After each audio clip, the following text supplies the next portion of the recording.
వెనకటికి ఎవడో కొండంత రాగం తీసి అదేదో పాట పాడాడంట. బీఆర్ఎస్ వరంగల్ రజతోత్సవ సభ చూస్తే అలాగే అనిపించింది. టీఆర్ఎస్ 25 ఏళ్ల పండగ పేరిట రేవంత్ సర్కార్ మీద యుద్ధం ప్రకటించే వేదికగా కేసీఆర్ కుటుంబం చేసిన హడావిడి అంతా ఇంతా కాదు. చివరికి సభకు వచ్చిన జనం కేసీఆర్ స్పీచ్ చూశాక 200 కోట్ల రూపాయలు బొందలో పోశారు కదరా అని మాట్లాడుకోవాల్సి వచ్చింది.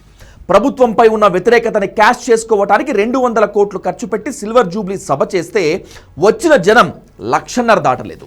జనం రాకపోతే పాయ. కేసీఆర్ స్పీచ్ ఇరగదీస్తాడేమో అనుకుంటే పాడిందే పాట పాచిపళ్ళ దాసరిగా చెప్పిందే చెప్పి బోర్ కొట్టించాడు కేసీఆర్. ఈ అందానికి ఏం మాట్లాడతారు? కేసీఆర్ నువ్వు రా అసెంబ్లీకి, ఏ నీ కాయగూరు కూడా ముచ్చట్లు తింటానికా? పిల్లలు అడిగితేనే మీరు జవాబు చెప్తలేరు. వరంగల్ రజతోత్సవ సభకి 25 లక్షల మంది జనం వస్తారని బీఆర్ఎస్ అంచనా వేసింది. కాంగ్రెస్ పై ఉన్న వ్యతిరేకత మొత్తం సభలో కనిపించవచ్చని చాలా ఆశలు పెట్టుకుంది. బ్లాక్ అండ్ వైట్ కలిపి ఈ సభ కోసం 200 కోట్ల రూపాయలు ఖర్చు పెట్టి ఉంటారనేటువంటిది ఓ అంచనా. పార్టీ సొమ్ము కాకుండా ప్రతి జిల్లా స్థాయి లీడర్కి, ఎమ్మెల్యేకి ఓ టార్గెట్ పెట్టారు. దేశంలోనే అత్యధికంగా పార్టీ అకౌంట్లో 1450 కోట్లు ఉన్న బీఆర్ఎస్ ఈ మీటింగ్ కోసం 30 కోట్లు అధికారికంగా చెల్లించింది. ఇది దేశంలోనే అతిపెద్ద బహిరంగ సభ కానుందని ఊదరగొట్టారు బీఆర్ఎస్ నేతలు. రైతుల నుంచి లీజ్ తీసుకున్న 1200 ఎకరాలను చదును చేయటం, బ్యారికేడ్లు, రోడ్లు వేయటం, స్టేజీ, గెస్ట్ల కోసం ప్రత్యేక ఏర్పాట్లు, వీటి కోసమే 25 కోట్ల రూపాయలు ఖర్చు చేశారు. రాష్ట్ర వ్యాప్తంగా 500 మంది ఆర్టిస్టులతో వాల్ రైటింగ్, గులాబీ జెండాలు, ఫ్లెక్సీలు, హోర్డింగులు, పేపర్లు, టీవీలో ప్రకటనలు, దీనికోసం మరో 25 కోట్లు ఖర్చు పెట్టారు. ఇక జన సమీకరణ కోసం అయితే ఆర్టీసీకే 9 కోట్లు చెల్లించారు. ప్రైవేట్ వాహనాలు, ప్రయాణం మధ్యలో వారికి భోజనాలు, మందు, షరామామూలే. వీటన్నింటికీ మరో 25 కోట్లు ఖర్చయినట్లు సమాచారం. ఏ మాటకు ఆ మాట చెప్పుకోవాలి. జనం దగ్గర కొట్టేసిన సొమ్ము జనానికి ఖర్చు పెట్టడంలో కేసీఆర్ ఏమాత్రం వెనకడుగు వేయరని మరోసారి నిరూపించారు. బస్సుల్లో టీఆర్ఎస్ కార్యకర్తలు మందు బాటిల్స్ తాగుతూ విలాసంగా నినాదాలు చేస్తుంటే ఇది కదా గులాబీ పార్టీ హవా అనిపించింది. ఇదంతా బానే ఉంది. ఇన్ని 100 కోట్లు ఖర్చు పెట్టి 2 నెలలు హంగామా చేస్తే మొత్తం వచ్చిన జనం 1.5 లక్షలు. వేసిన కుర్చీలు 75,000, నిలబడిన వాళ్ళు మరో 75,000. సరే, కాంగ్రెస్ సర్కార్ అడ్డుకుంది, రాలేకపోయారు చాలా మంది జనం అని అనుకుంటే వాళ్ళు 50,000 ఉంటారని అనుకున్నా మొత్తం కలిపి 2 లక్షలు కూడా దాటదు.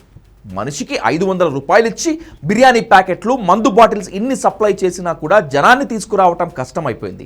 ప్రతి బీఆర్ఎస్ నేతకు టార్గెట్లు పెట్టి ఒకరిద్దరు మినహా మిగిలిన వాళ్ళు ఎవరూ టార్గెట్ రీచ్ కాలేకపోయారు. ఈ మాత్రం దానికోసమా 2 నెలల నుంచి 200 కోట్ల రూపాయలు ఖర్చు పెట్టి ఇంత హంగామా చేసింది అని అనిపించింది బీఆర్ఎస్ సభ చివరికి.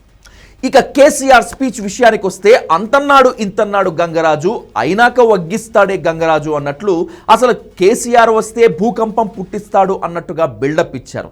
ఇంకా బాధాకరమైన విషయం ఏంటంటే ఈ సభలో ఒక్క నాయకుడు కూడా మాట్లాడలేదు.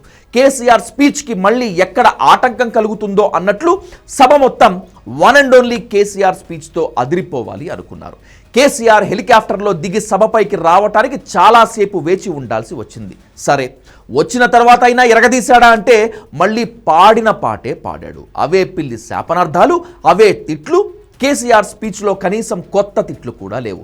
పోనీ ఏదైనా సంచలన ప్రకటన ఉంటుందా అని అంటే అది కూడా లేదు.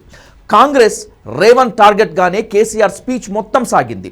రాబోయే రోజుల్లో బీజేపీతో మాకు సంబంధాలు ఉంటాయని చెప్పడానికి అనుకుంటా. ఒక్క చోట తప్ప మోడీని పల్లెత్తు మాట కూడా అనలేదు. బీజేపీని ఎక్కడా విమర్శించలేదు. ఈ విషయంలో కేసీఆర్ ముందు చూపుని ఖచ్చితంగా మెచ్చుకోవాలి. ఏతావాత కేసీఆర్ స్పీచ్ మాత్రం అట్టర్ ఫ్లాప్. ఈ ఒక్క విషయంలో కాంగ్రెస్ వాళ్ళు సంతోషించవచ్చు. మొత్తం మీద రాష్ట్రంలో కాంగ్రెస్ పాలనపై ఇంత వ్యతిరేకత ఉంటే ఆ వ్యతిరేకతను క్యాష్ చేసుకోవడంలో బీఆర్ఎస్ అట్టర్ ఫ్లాప్ అయింది. 200 కోట్ల రూపాయలు బొందలో పోసినట్లయింది. ఇంత చేసి పాపం హరీష్ రావు చివరికి సభలో ట్రాఫిక్ కానిస్టేబుల్ ఉద్యోగం కూడా చేశాడు. కానీ ఎక్కడ హరీష్ రావు బొమ్మ కనపడకుండా వేదిక మీద చాలా జాగ్రత్త పడ్డారు కేసీఆర్, కేటీఆర్. పాపం హరీష్కి ఇదొక విషాదం. మొత్తం మీద కేసీఆర్ భూకంపం పుట్టించడం మాట అటుంచి బీఆర్ఎస్, అదే టీఆర్ఎస్ భ్రమలో ఉంది అనే విషయం మాత్రం ఈ సభ ద్వారా అందరికీ తెలిసిపోయింది.